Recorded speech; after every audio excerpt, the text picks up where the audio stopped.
Hey folks, welcome to the Gain Traction Podcast, the official podcast for tire business. I am Mike Edge, your host. Jesse Wickel is our guest today. He is the owner of Wickel Tire Pros in Burley, Idaho. But before we begin, this episode is brought to you by and sponsored by Tread Partners. Tread Partners is a digital marketing agency that specializes in digital marketing for multi-location tire and auto repair shops. Tread Partners works with clients that have hundreds of locations down to 5 locations. If you're wondering whether your marketing agency really knows this industry and how PPC or SEO applies to it, get a professional agency like Tread Partners and that works exclusively in this industry, and let Tread Partners take a look under your digital marketing hood. To find out more, to contact Tread Partners, please visit treadpartners.com. My past guest shout out today is for Mike Lusso. He's the chair of the Wheel, Tire, Suspension, and Brake Council for SEMA. Really cool interview. I think you'll learn a lot. I think you'll even want to be a member if you're a dealer out there, because there is safety in numbers and it's an advocacy group, but it's tied to SEMA, and you can find this podcast at gaintractionpodcast.com. Welcome to the Gain Traction Podcast, the official podcast for tire business. I am Mike Edge, your host, and I have the privilege of interviewing the tire dealers, shop owners, counter sales reps, technicians, industry executives, and other thought leaders of our industry. So let's get started.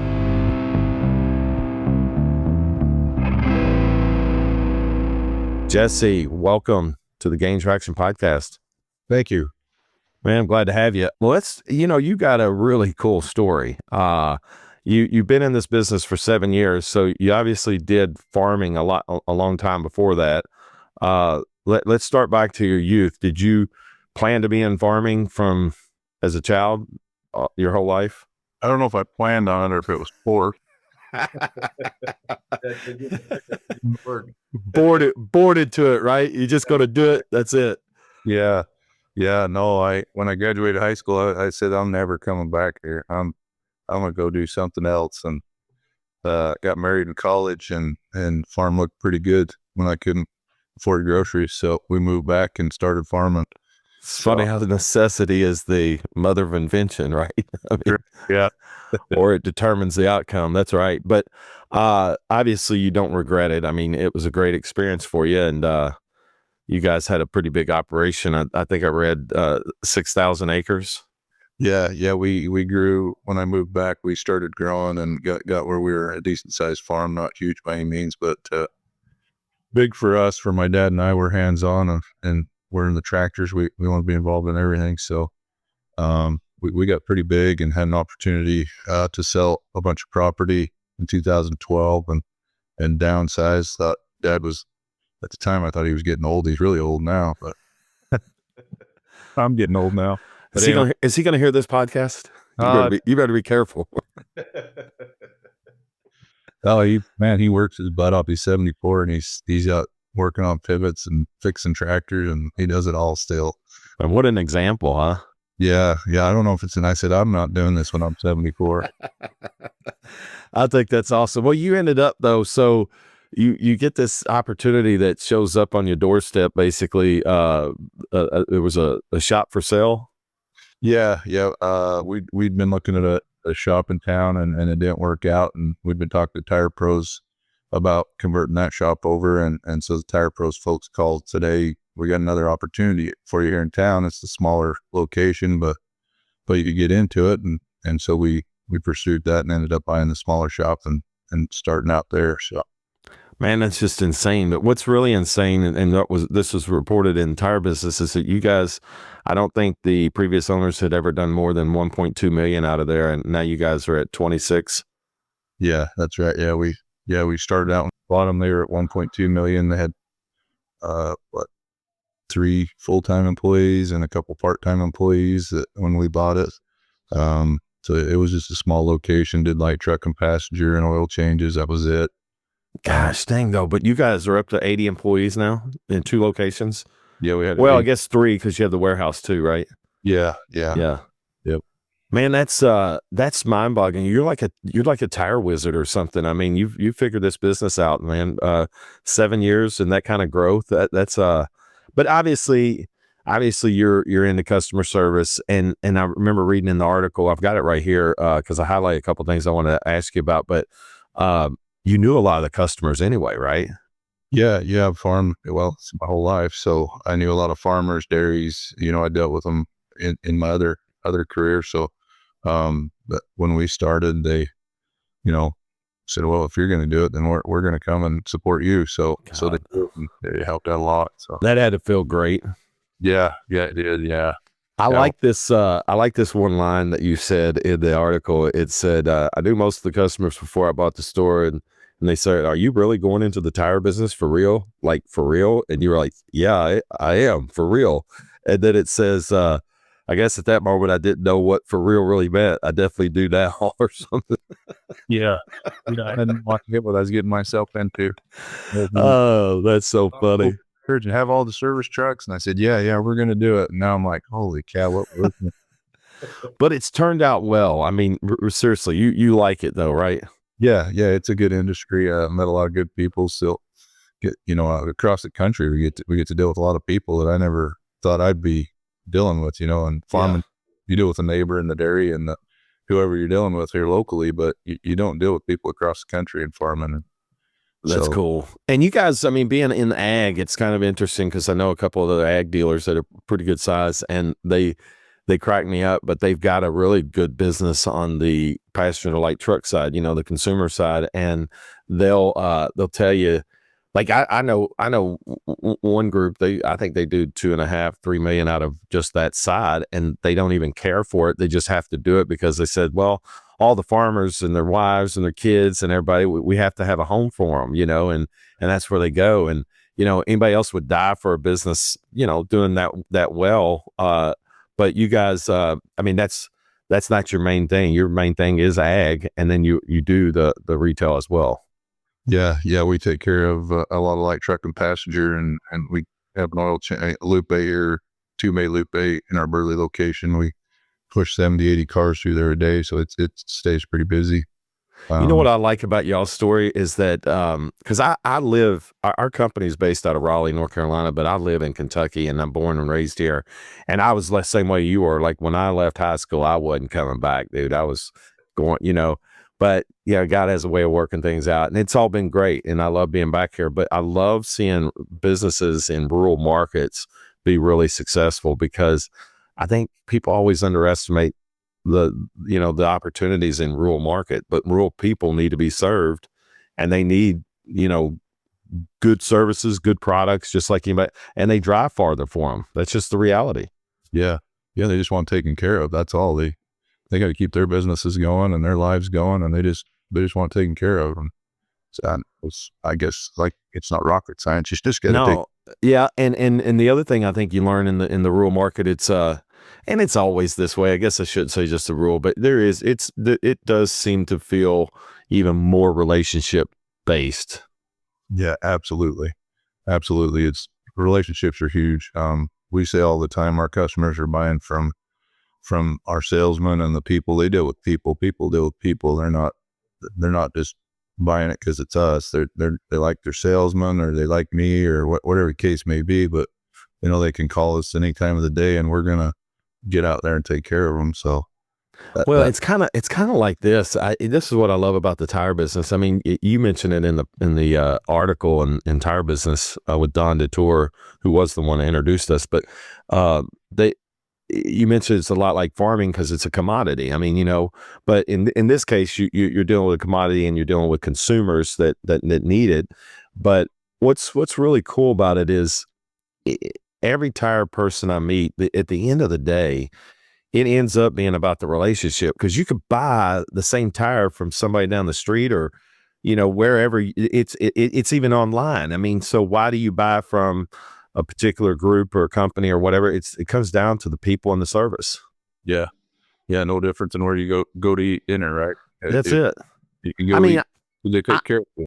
I'd say you're probably like I am. I mean, I'm price conscious to a degree, but at the end of the day, I'll pay the bonus or the little extra to know I'm taken care of, if that makes sense. Yeah, absolutely. Yeah. Yep. Yep. Price is definitely in there, but yeah, you got to deal with people you like and that take care of you. And you walk in the door and they say, "Hey, buddy, how you doing?" Or know you by first name. That means a lot. So Yeah. Well, you're winning too. I think when you start getting people that'll that they just they'll walk in, put the keys on the counter, call me tell me what's wrong with it or what I we or whatever, and they just or put a set of tires on here. Or you just pick one out for me, or you get that kind of relationship going. You know you're winning. Yeah, that's right. Yeah. Get your customers trust and keep it, you know. So tell me a little bit about your family. I noticed in the picture you got 4 daughters. Yeah, I have 4 daughters and my beautiful wife. She puts up with me working all the time, so she's tough and deals with 4 girls in the house. Everybody says, "I feel bad for you." And I'm like, "No, you should feel bad for what?" No, they're great. They're great. I've got 18-year-old just graduated, going to go to Boise State. She's out working in the Lube Bay right now, so she can afford to go to school. So Good for her. and then a 14-year-old and 11-year-old, and our caboose was a surprise child. She was born. She has Down syndrome, born with a heart defect, and so she's been our little blessing. So That's awesome.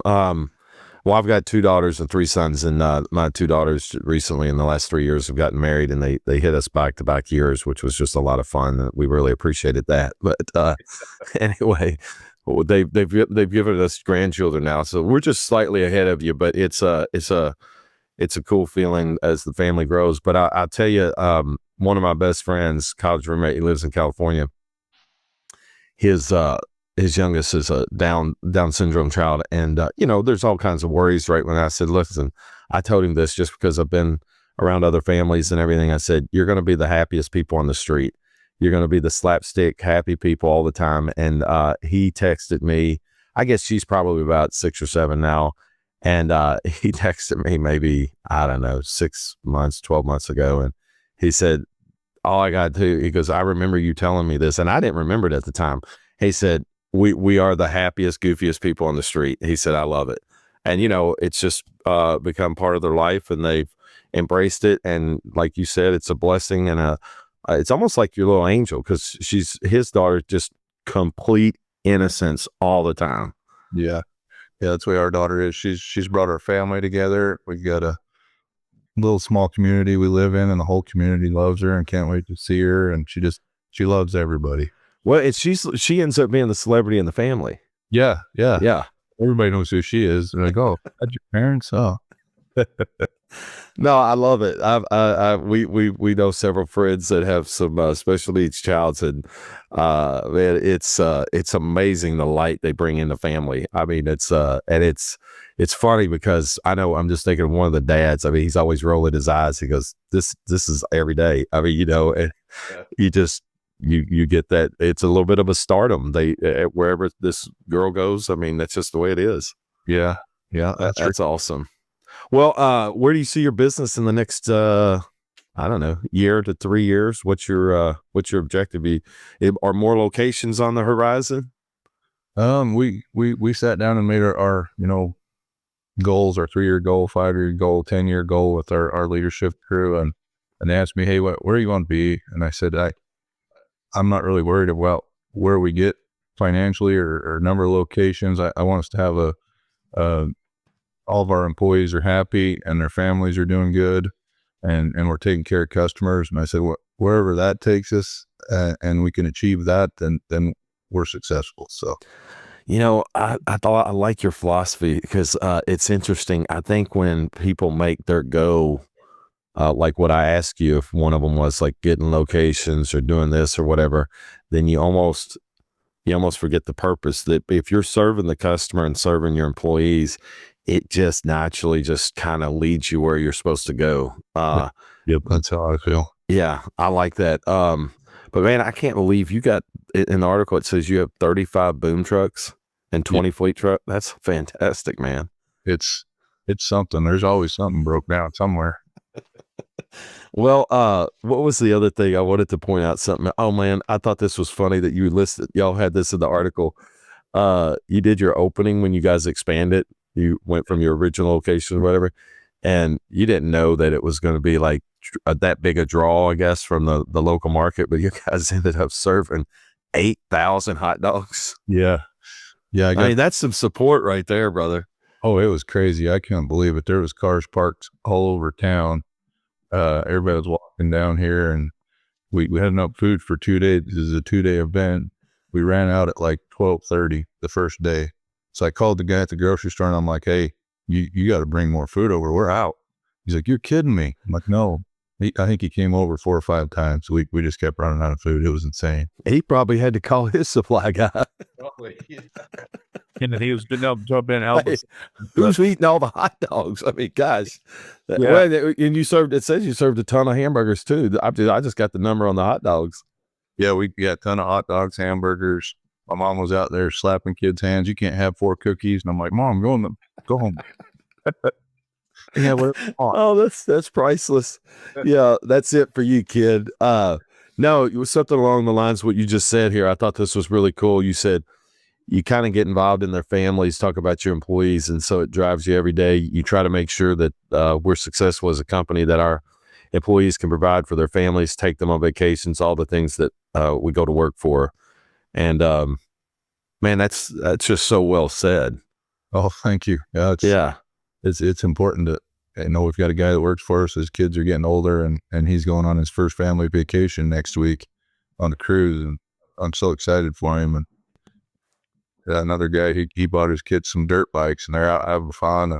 That's what this is about. It's not about how much money we put in the bank or how many trucks we got. It's about how well we can all take care of our families. So, man, that's beautiful. I get a lot of our main audience is tire dealers, auto repair shops, and the people that work in them. And when I had the privilege of traveling to a function or something, I'll run into a complete stranger and they'll tell me, hey, I listen to your podcast. Of course, you're in a bubble here. I mean, I'm in my own office. I do this. I don't get to meet people except on Zoom like yourself. So it's almost like you want to hug them and say, hey, I didn't know you existed, and anyway, they'll tell me, I always ask the question, what do you like about the podcast? And they say, man, I love it when you have dealers on. So even though you're in ag, you're also in the passenger side as well. But you have any golden nuggets for anybody like you that you live by, or something that you could pass on? Because these guys that'll tell me, the complete strangers, they'll say, man, I just love it because I always learn something from somebody else, that I can maybe apply to my business. Is there anything that stands out to you? I think you got to get out of bed every day and you got to go accomplish something. Whatever that is, you got to accomplish something. So, if you're try to get better at something, whatever your goal is, have a goal for that day. And when you get home at night, you've achieved something. Yeah. And I think that if you do that every day, you're going to get better and better and move up the ladder. And I think if everybody could strive that way, they can be successful. That's what I try to do every day. And that's well said. So that's just curious. You guys have 80 employees, so obviously that puts you in a different dynamic than where you were when you started this thing. How do you find your employees? Everywhere. At first, the eldest kind of came. We were getting going. Everybody wanted to be a part of it, and then we had a whole bunch of people join the team our first year, just because they wanted to be a part of it, and they didn't want to work for a corporate structure. They wanted to work for more of a hometown family-owned business. So they all jumped over. Now we find them anywhere and everywhere we can. Sadly in this country, there's not very many people that want to work or want to succeed. So it's tough finding people that want to do that. Well, it's interesting about how, I think, culturally speaking, how we're raising our kids. And I use this as an example, but my daughters, when they were young, when they got to be like 12, they had babysitting opportunities. So they did a lot of babysitting, and they made money that way, and it was great. And one of the things I told my kids as they got older, I said, you're responsible for your own entertainment money.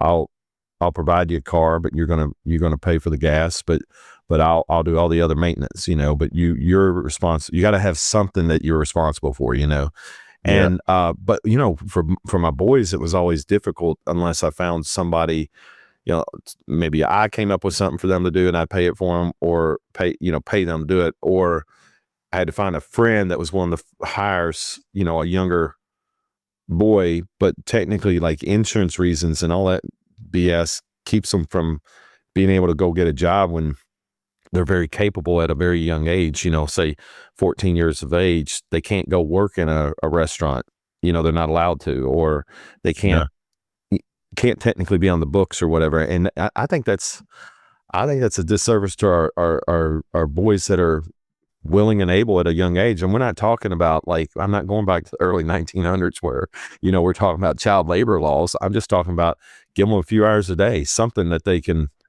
have their mind on. Yeah. Yeah. I've got a young kid that called me.